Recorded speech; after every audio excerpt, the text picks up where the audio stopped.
Dear students, आज हम सेलों के संयोजन के बारे में बात करेंगे। सेलों का संयोजन, सेलों का संयोजन क्यों आवश्यक है?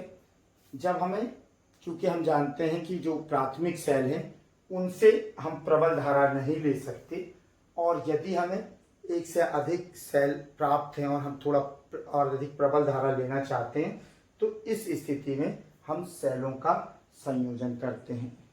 सेलों का संयोजन मूल रूप से प्रबल धारा प्राप्त करने के लिए, सेलों से प्रबल धारा प्राप्त करने के लिए सेलों का संयोजन करते हैं। और सेलों का जब संयोजन किया जाता है तो सेलों के संयोजन को बैटरी कहते हैं। हमारे सेल का जो साइन है वो ये रहता है प्लस माइनस, लेकिन जो बैटरी सेलों का संयोजन है उसको हम इस तरह से व्यक्त करते हैं माइनस। तो ये बैटरी का साइन है, ये सेल का साइन है। तो सेलों का संयोजन जो आपका है, सेलों के संयोजन को बैटरी कहते हैं। और सेलों का संयोजन कब किया जाता है, क्यों किया जाता है? तो सेलों का संयोजन प्रबल धारा प्राप्त करने के लिए सेलों का संयोजन किया जाता है। सेलों का संयोजन दो प्रकार से किया जा सकता है, वैसे तो तीन प्रकार से सेलों का संयोजन अधिक धारा के लिए या प्रबल धारा के लिए तीन प्रकार से किया जा सकता है, जो कि सेलों के आंतरिक प्रतिरोध और परिपथ में लिए जाने वाले बाह्य प्रतिरोध पर निर्भर करता है। सेलों का संयोजन किस प्रकार किया जाए, इसको निर्धारित करने के लिए ये जानना या मालूम होना या ज्ञात होना आवश्यक है कि सेलों का आंतरिक प्रतिरोध अधिक है या कम, और सेलों का आंतरिक प्रतिरोध बाह्य प्रतिरोध की तुलना में अधिक है या कम। उसी के आधार पर सेलों का संयोजन किया जाता है। सेलों का संयोजन तीन प्रकार से किया जा सकता है: श्रेणी संयोजन, सेलों का श्रेणी संयोजन, सेलों का समांतर संयोजन एवं सेलों का मिश्रित संयोजन। तो पहले हम डिस्कस करते हैं सेलों के श्रेणी संयोजन पर। सेलों का श्रेणी संयोजन, जब सेल किसी पहले सेल के ऋण ध्रुव को, जब पहले सेल के ऋण ध्रुव को दूसरे सेल के धन ध्रुव से एवं दूसरे सेल के ऋण ध्रुव को तीसरे सेल के धन ध्रुव से एवं अन्य सेलों को इसी प्रकार संयोजित किया जाता है, तो इस प्रकार के सेलों के संयोजन को श्रेणी संयोजन कहा जाता है। जब एक से अधिक सेलों को इस प्रकार संयोजित किया जाए कि पहले सेल का ऋण ध्रुव दूसरे सेल के धन ध्रुव से, दूसरे सेल का ऋण ध्रुव तीसरे सेल के धन ध्रुव से एवं अन्य सेल इसी क्रम में आगे संयोजित किए गए हों, तो सेलों का इस प्रकार का संयोजन सेलों का श्रेणी संयोजन कहलाता है। सेलों के श्रेणी संयोजन के लिए तुल्य धारा का मान क्या होगा, ज्ञात कीजिए। एक प्रश्न ये भी बनता है कि सेलों के श्रेणी, माना कि एन सेल जिनके विद्युत वाहक बल, कितने सेल? एन सेल जिनके विद्युत वाहक बल क्रमशः E एवं जिनके विद्युत वाहक बल क्रमशः E एवं आंतरिक प्रतिरोध R है। अर्थात माना कि एक समान विद्युत वाहक बल E एवं एक समान आंतरिक प्रतिरोध R की एन सेल समान श्रेणी क्रम में संयोजित किए जाते हैं। ई आर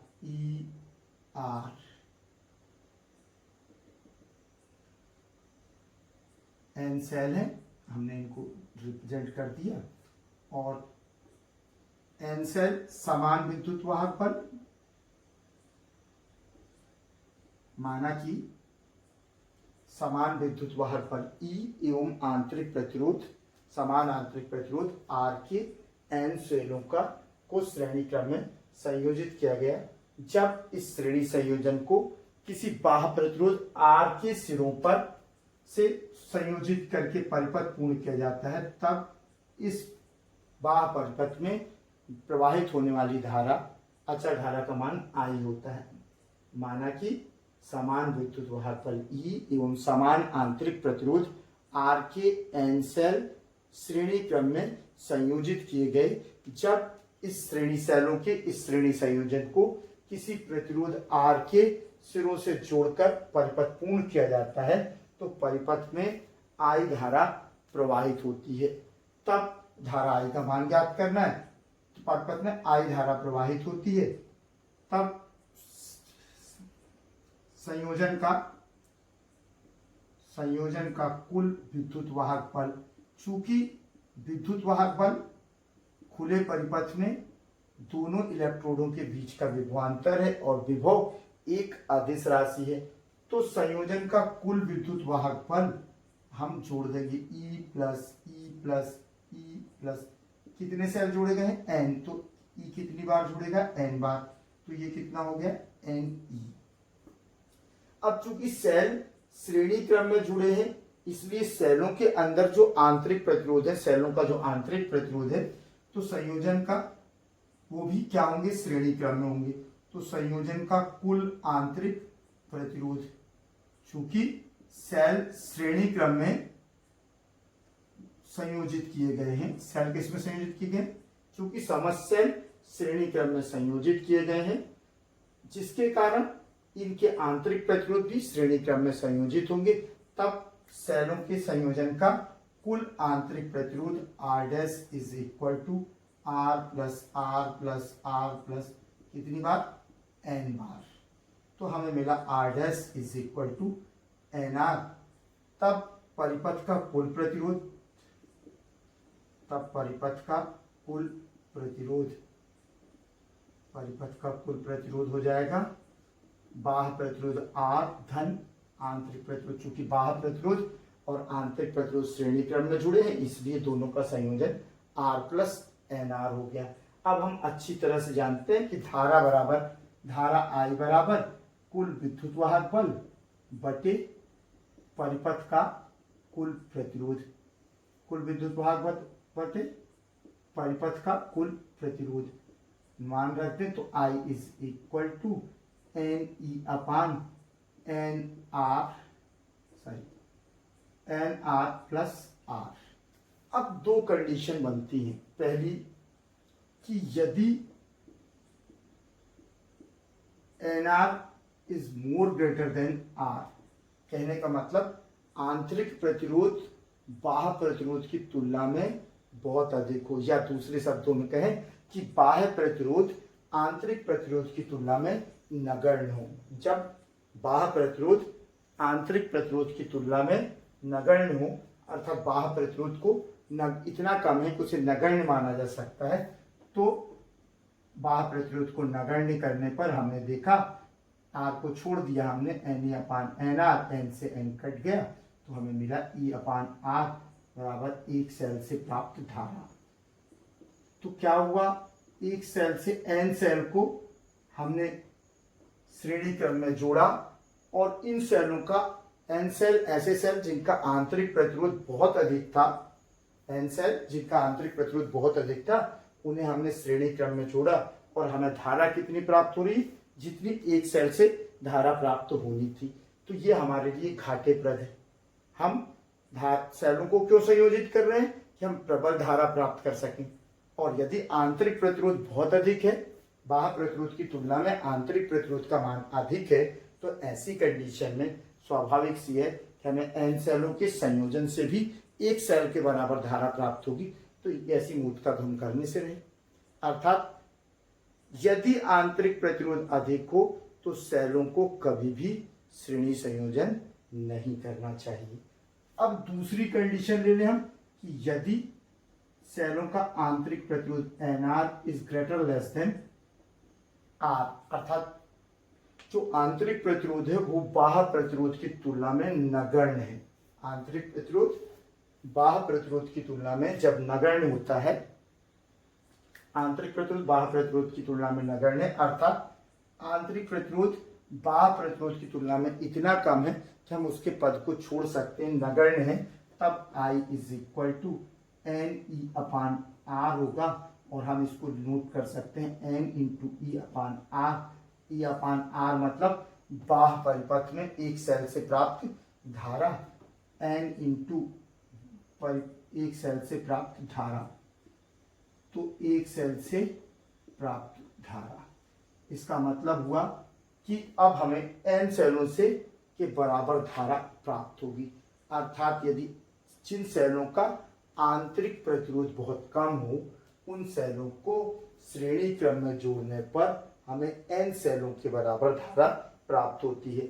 जो संचायक सेल होता है उसमें एक सेल नहीं होता, कई बैटरी हो सेल वो बैटरी होती है, उसको बैटरी कहते हैं। उसमें कई सेलों को श्रेणी क्रम में जोड़ा गया होता है। क्योंकि उसमें आंतरिक प्रतिरोध बहुत कम होता है इसलिए हमें जो धारा मिलती है वो n सेलों से प्राप्त धारा के बराबर होती है। अर्थात यदि दिए गए सेलों का आंतरिक प्रतिरोध कम हो, दिए गए सेलों का आंतरिक प्रतिरोध कम हो तो उन्हें किस क्रम में जोड़ना चाहिए?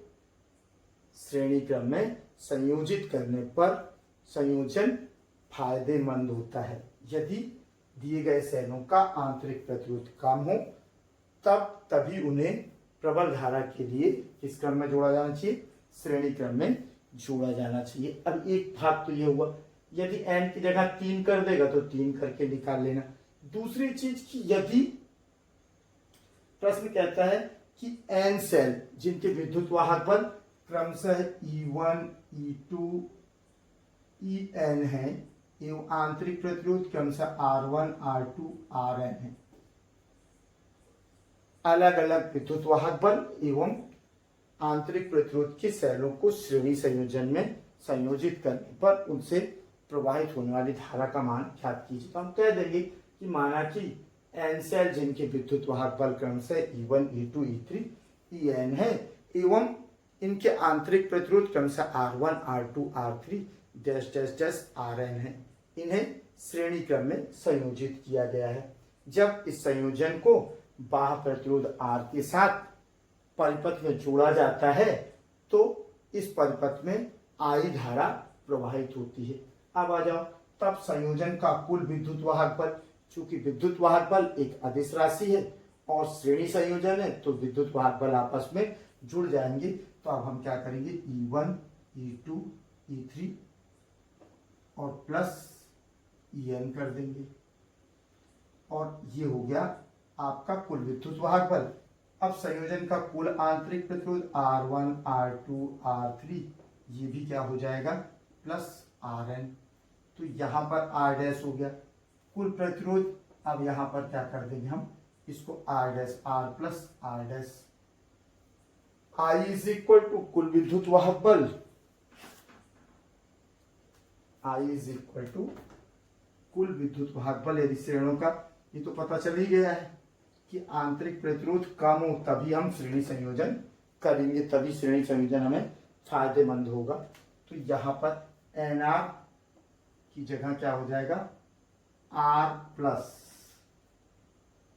ये हो गया R plus R dash, R plus R dash हो गया। तो ये श्रेणी संयोजन था, इसमें दो तरह के क्वेश्चन हो सकते हैं। अब आते हैं सेलों का समांतर संयोजन। सेलों का समांतर संयोजन, सेलों का ऐसा संयोजन जिसमें सभी सेलों के धन ध्रुव परिपथ के एक सिरे से जबकि ऋण ध्रुव परिपथ के दूसरे सिरे से जोड़े गए हों, तो ऐसे संयोजन को सेलों का समांतर समूहन या समांतर संयोजन कहते हैं। जब सेलों के प्रत्येक सेल के दिए गए प्रत्येक सेल के धन ध्रुव को एक सिरे से एवं समस्त सेलों के ऋण ध्रुव को दूसरे सिरे से संयोजित किया जाए तो सेलों के ऐसे संयोजन को समांतर संयोजन या सेलों का समांतर समूहन कहते हैं। अब प्रश्न उठता है कि समांतर समूहन में प्राप्त होने वाली धारा का मान ज्ञात कीजिए। तो हमने कहा मान लेते हैं कि N समान विद्युत वाहक बल E एवं समान आंतरिक प्रतिरोध R के सेल समांतर क्रम में संयोजित किए गए हैं। माना कि N समान विद्युत वाहक बल एवं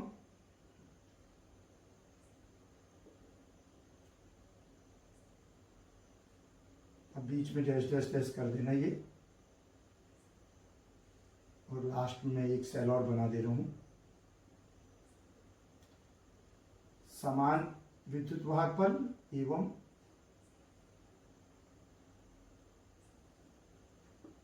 ठीक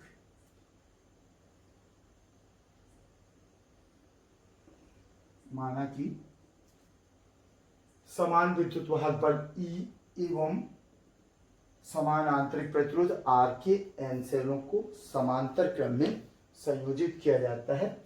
जब इस संयोजन को बाह्य प्रतिरोध R के सिरों से संयोजित किया जाता है तो परिपथ में I धारा प्रवाहित होती है। जब इस संयोजन को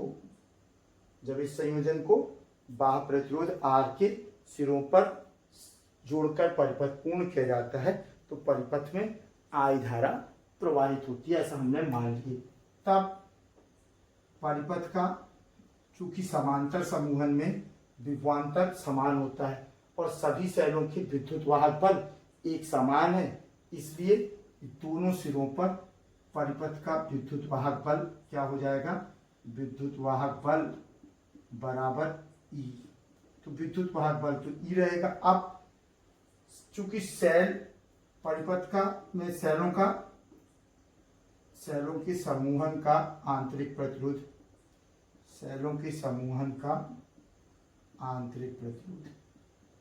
अब आंतरिक प्रतिरोध क्या हो जाएगा,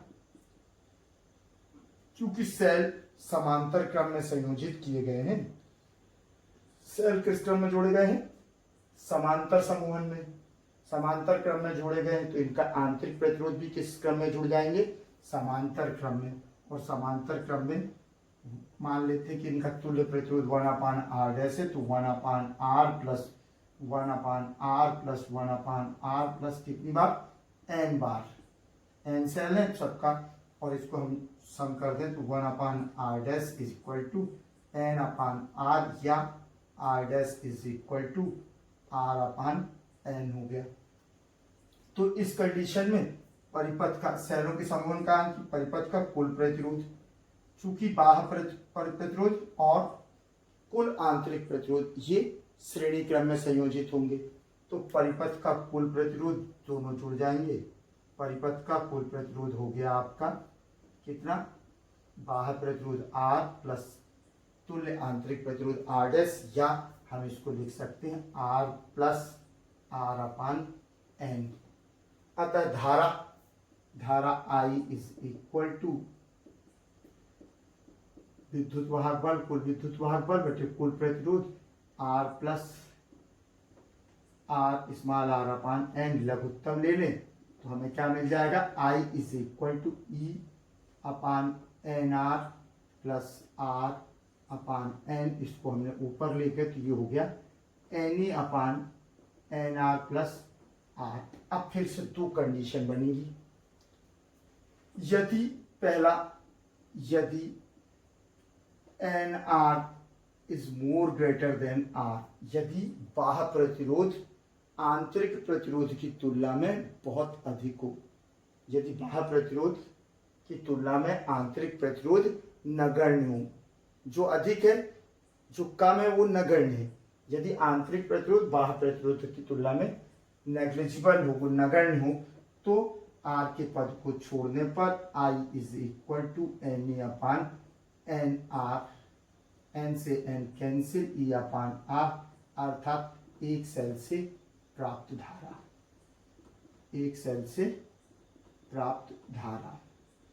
तो एक सेल से प्राप्त धारा कहने का मतलब यदि आंतरिक प्रतिरोध कम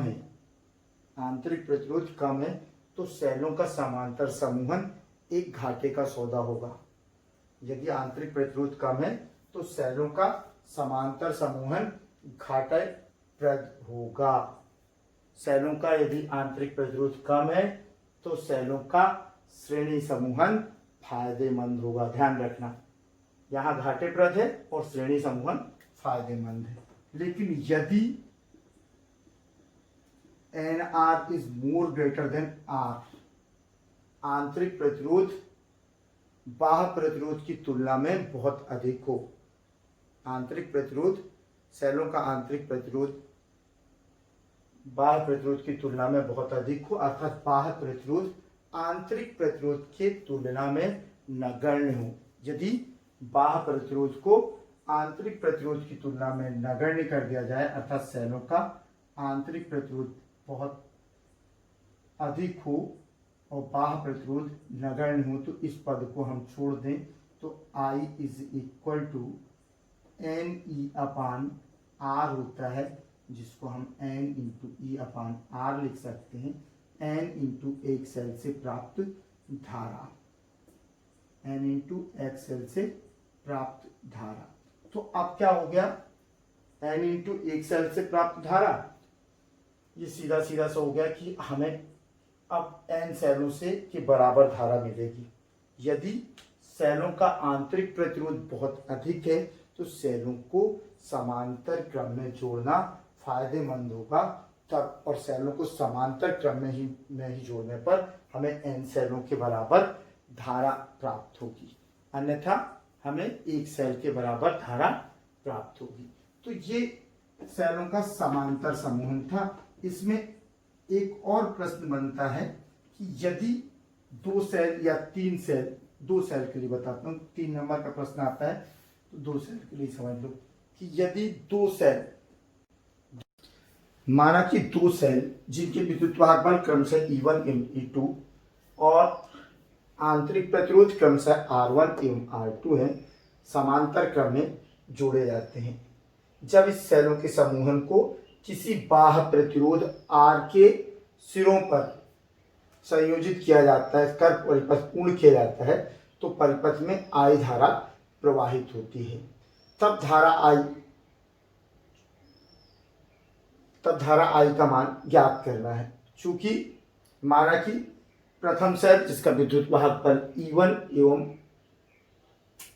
आंतरिक प्रतिरोध R1 है से परिपथ में I1 धारा एवं सेल द्वितीय सेल जिसका आंतरिक प्रतिरोध R2 एवं बाह्य विद्युत वाहक बल E2 है से I2 धारा प्राप्त होती है, तब कुल धारा I is equal to I1 plus I2। हमने क्या किया, हमने कहा कि मान लेते हैं 2 सेल जिनके विद्युत वाहक बल क्रम से E1 एवं E2 है तथा आंतरिक प्रतिरोध क्रम से R1 एवं R2 है, समांतर क्रम में संयोजित किए गए हैं। जब सेलों के समांतर समूहन को किसी बाह्य प्रतिरोध R के सिरों पर संयोजित कर या जोड़कर परिपथ पूर्ण किया जाता है, तो इस परिपथ में कुल धारा I प्रवाहित होती है। यदि इस कुल धारा I में प्रथम सेल के द्वारा प्राप्त धारा I1 एवं द्वितीय सेल के द्वारा प्राप्त धारा I2 हो, तो कुल धारा I is equal to I1 plus I2। अब I1, चूंकि हमें I1 और I2 का मान नहीं मालूम है, तो I1 I2 का मान ज्ञात करने के लिए हम किरचॉफ के द्वितीय नियम का प्रयोग करते हैं। हम यहाँ से माइनस से इधर चलते हैं, तो सॉरी प्लस से चलते हैं, तो ये डायरेक्शन लेते हैं किसमें, इस सर्किट में। कौन सा लूप ले लिया हमने, ABCDEFA, मतलब केवल एक ही बंद लूप ABCDEFA में धारा किरचॉफ का द्वितीय नियम। तो किरचॉफ का द्वितीय नियम कहता है यदि हम धन से ओर से चल रहे हैं तो धारा हमेशा धनात्मक होगी, और ये इसमें I1 धारा बह रही, तो I1 इंटू R1, यहाँ पर कुल धारा आ रही है I, तो I1 into R1 plus IR, और इसमें विभवपतन होता है जो हमारा मार्ग है, तो -2 प्लस आएंगे, तो -E1 इज इक्वल टू 0। चूंकि I इंटू R यदि इसके विभवांतर दोनों सिरों पर विभवांतर कितना हो, V हो, तो ऐसी की स्थिति में I into R is equal to V, तो I1 R1 plus V is equal to E1, और इसको पक्षांतर किए तो I1 R1 is equal to E1 minus V, या I1 is equal to E1 minus V upon R1। अब बंद loop ABCDGHA में हम किरचॉफ का द्वितीय नियम इसी प्रकार लगा देते हैं। तो किरचॉफ का द्वितीय नियम क्या हो गया, यहाँ भी हमने जो किरचॉफ का द्वितीय नियम लगाया, क्या हो गया, I2 R2 चूंकि हम प्लस से चल रहे हैं, तो जब हम यहाँ पर रहेंगे तो यहाँ विभव अधिक और यहाँ पर विभव का पतन होगा, इसलिए I2R2 plus I into R minus E2 is equal to 0 या I2R2 is equal to E2 minus IR। इसलिए I2 is equal to E2 minus V upon R2। समीकरण 1 में मान रखने पर धारा I equal to E1 minus V upon R1, E2 minus V upon R2, और इसको यदि हम पृथक पृथक कर दें तो E1 अपान R1 minus V upon R1 plus E2 अपान R2 minus V upon R2, और V को E1 अपान R1 प्लस E अपान E2 अपान R2 माइनस V कॉमन ले लिया तो 1 अपान R1 प्लस 1 अपान R2। ये हो गया धारा का मान, जबकि दोनों सेलों के विद्युत वाहक बल और आंतरिक प्रतिरोध अलग अलग हो। यदि इसमें एक से अधिक सेल, दो से अधिक सेल हो, 3 सेल ले लिए जाए तो इसी तरह से I3 का मान निकाल लेंगे और कुल धारा का मान हमें ज्ञात हो जाएगा। इसके बाद हम मीटर ब्रिज पढ़ेंगे। मीटर ब्रिज क्या है? मीटर ब्रिज एक किरचॉफ व्हीटस्टोन सेतु के सिद्धांत का अनुप्रयोग है। मीटर ब्रिज वास्तव में कोई युक्ति ना होकर व्हीटस्टोन सेतु के सिद्धांत पर कार्य करने वाली एक व्यवस्था है, जिसमें कि 1 मीटर लंबे उच्च विशिष्ट प्रतिरोध वाले तार को कस दिया जाता है। मीटर ब्रिज क्या है? मीटर ब्रिज व्हीटस्टोन सेतु के सिद्धांत पर कार्य करने वाली एक व्यवस्था है, जिसकी सहायता से किसी तार का, अज्ञात तार का प्रतिरोध या विशिष्ट प्रतिरोध ज्ञात किया जाता है। मीटर ब्रिज व्हीटस्टोन सेतु के सिद्धांत पर कार्य करने वाली एक व्यवस्था है, एक अनुप्रयोग है, जो किसी तार के विशिष्ट प्रतिरोध को या किसी तार के अज्ञात तार के प्रतिरोध को ज्ञात करने के लिए प्रयोग में लाई जाती है। इसकी सहायता से बहुत कम और बहुत अधिक प्रतिरोध को ज्ञात नहीं किया जा सकता, क्योंकि यह व्हीटस्टोन सेतु के सिद्धांत पर कार्य करती है। मीटर सेतु माने मीटर ब्रिज की जो है, मीटर सेतु की रचना क्या है? तो मीटर सेतु की रचना में इसमें उच्च विशिष्ट प्रतिरोध वाले एक तार, 1 मीटर लंबे तार को 1 मीटर स्केल पर कस दिया जाता है। 1 मीटर AB जो आपको AC दिख रहा है, ये 1 मीटर लंबा उच्च विशिष्ट प्रतिरोध वाले पदार्थ का तार होता है, जिसके लिए हम मिश्रित धातुओं का प्रयोग करते हैं, जैसे मैग्नाइन या कॉन्स्टेंटन। तो मैग्नाइन या कॉन्स्टेंटन का 1 मीटर लंबा तार 1 मीटर स्केल पर कसा होता है। जिस मीटर स्केल के पर ये कसा होता है, उस लंबे तार के दोनों सिरों पर, 1 मीटर लंबे तार के दोनों सिरों पर L आकार की 2 तांबे की पट्टियां कसी होती हैं। L आकार के तांबे की 2 पट्टियां कस दी जाती हैं, जिनके बीच में गैप बनाते हुए एक अन्य तांबे की पट्टी, ब्रांच स्ट्रिप या तांबे की पट्टी कसी होती है। मीटर पर पढ़ने के लिए स्केल बने होते हैं, दोनों ओर स्केल बने होते हैं। इस तरह से मीटर सेतु की रचना होती है। तो मीटर सेतु एक व्यवस्था है, व्हीटस्टोन सेतु के सिद्धांत पर कार्य करने वाली एक व्यवस्था या अनुप्रयोग है, जिसमें कि 1 मीटर लंबे उच्च विशिष्ट प्रतिरोध के तार को मीटर स्केल पर कसा गया होता है और इसके एक सिरे पर, दोनों सिरों पर तांबे के L आकार की पट्टियां लगी होती हैं। इन दोनों तांबे की पट्टियों में गैप बनाते हुए एक अन्य तांबे की पट्टी होती है, जिस पर 3 संयोजक पेच लगे होते हैं। L आकार की पट्टियों के दोनों सिरों पर 2 संयोजक पेच और इन दोनों एल आकार की पट्टियों के बीच एक अन्य तांबे की पट्टी, 3 संयोजक पेच वाली पट्टी लगी होती है। इससे कार्य लेने के लिए कार्यविधि इसकी क्या होगी, तो इससे कार्य करने के लिए सर्वप्रथम इसके दोनों तार के दोनों सिरों के बीच एक सेल और एक कुंजी को जोड़ दिया जाता है। इसके दोनों सिरों के बीच में, तार के दोनों सिरों के बीच में एक सेल और एक कुंजी के को जोड़ दिया जाता है। ठीक, इसके उपरांत एक गैप सी बने, एक गैप में अज्ञात प्रतिरोध एस को और दूसरे गैप में ज्ञात प्रतिरोध अर्थात प्रतिरोध वाक्स को संयोजित किया जाता है, जबकि बीच की पट्टी पर बीच के संयोजक पेच से एक धारा मापी को जॉकी से जोड़ते हुए लगाया जाता है।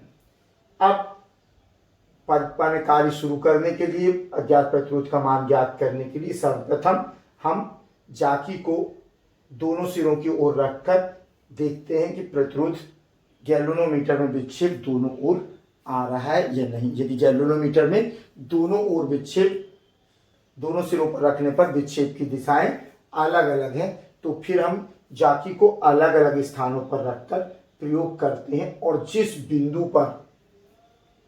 पर जाकी में के द्वारा रखने पर गैल्वेनोमीटर में धारामापी में विक्षेप शून्य हो जाता है, उस बिंदु डी का मान धनात्मक सिरे से नोट कर लिया जाता है। इस लंबाई को धन सिरे से संतुलन लंबाई माना जाता है। इस प्रकार जब संतुलन की स्थिति में व्हीटस्टोन सेतु संतुलन की स्थिति में होता है, व्हीटस्टोन सेतु के सिद्धांत के अनुसार जब व्हीटस्टोन सेतु संतुलन की स्थिति में होता है, तो ऐसी स्थिति में ये पॉइंट बी एडी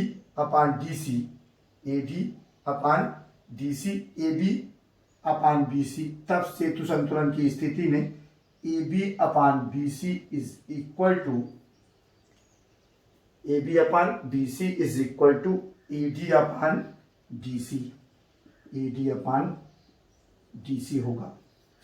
यही इसका कार्यकारी सिद्धांत है कि जब सेतु संतुलन की स्थिति में आ जाता है, तब इसके संगत भुजाओं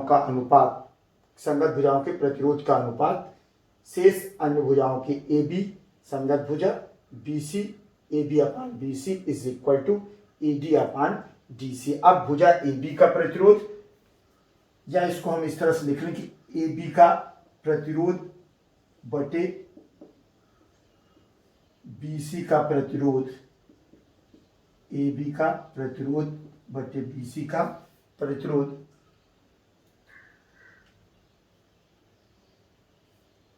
AB का प्रतिरोध बटे BC का प्रतिरोध बराबर AD का प्रतिरोध बटे BC का प्रतिरोध, AD का प्रतिरोध बटे DC का प्रतिरोध। ठीक है, मान लो कि रेजिस्टेंस बॉक्स से R प्रतिरोध, माना कि रेजिस्टेंस प्रतिरोध बॉक्स से R ज्ञात प्रतिरोध R लेने पर संतुलन बिंदु D, संतुलन बिंदु कौन है? संतुलन बिंदु D की धन सिरे A से दूरी L है, तब शेष DC भुजा की लंबाई 100 माइनस L होगी, 100 माइनस, तब शेष DC भुजा की लंबाई 100 माइनस L होगी। यदि तार में विभव पतन रो हो, यदि तार में विभव पतन रो हो तो भुजा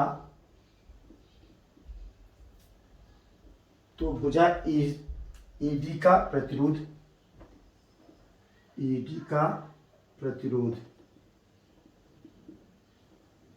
AD is equal to rho into L and भुजा डीसी का प्रतिरोध DC is equal to rho into 100 minus L, जबकि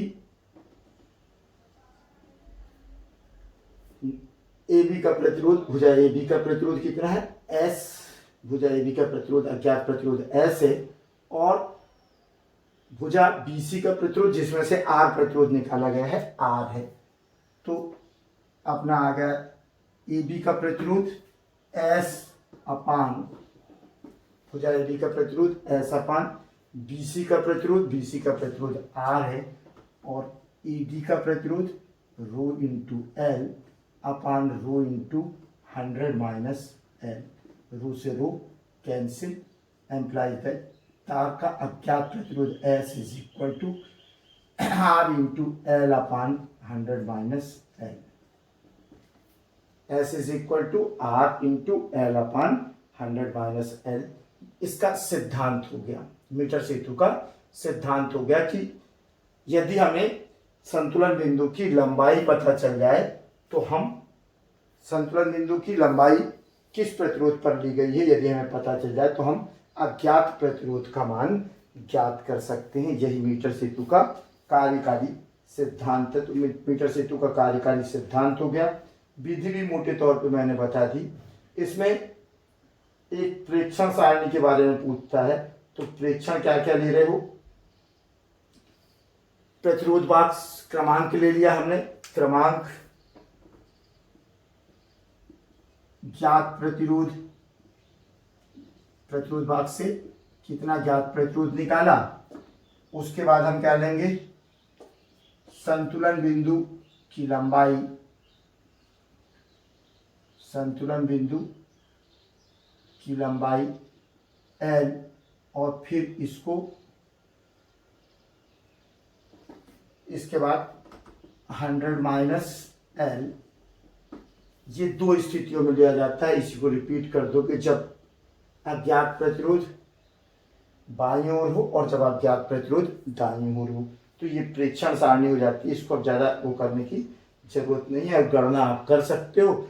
इसके अलावा इसमें जो है प्रिकॉशंस क्या दिए हैं, तो प्रिकॉशंस में मूल रूप से सबसे पहली चीज़ है कि प्रयोग करने के पहले मीटर सेतु के सभी संयोजक पेचों को खोलकर रेतमाल से रगड़ लिया जाता है ताकि उनमें किसी भी प्रकार का कार्बन जमा ना हो। दूसरा, सभी संयोजक पेच जो हम संयोजक वायर लेते हैं, संयोजक पेच अच्छी तरह से कसे होना चाहिए। संयोजक पेच अच्छी तरह से कसा होना चाहिए।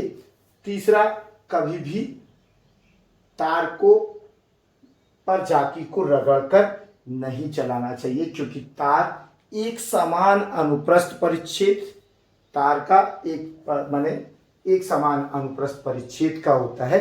यदि तार पर जाकी रगड़कर चलाई जाएगी तो उसके एक समान अनुप्रस्थ परिच्छेद में परिवर्तन हो जाएगा और परिवर्तन होने के कारण उसके प्रतिरोध का अलग अलग मान स्थानों पर मान परिवर्तित हो जाएगा।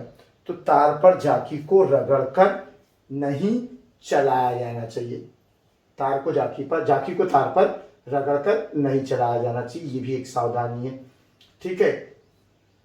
तार को, सेल को, परिपथ को उसी समय से पूर्ण करना चाहिए जबकि सेल से धारा ली जानी हो या प्रेक्षण लिए जाने हो।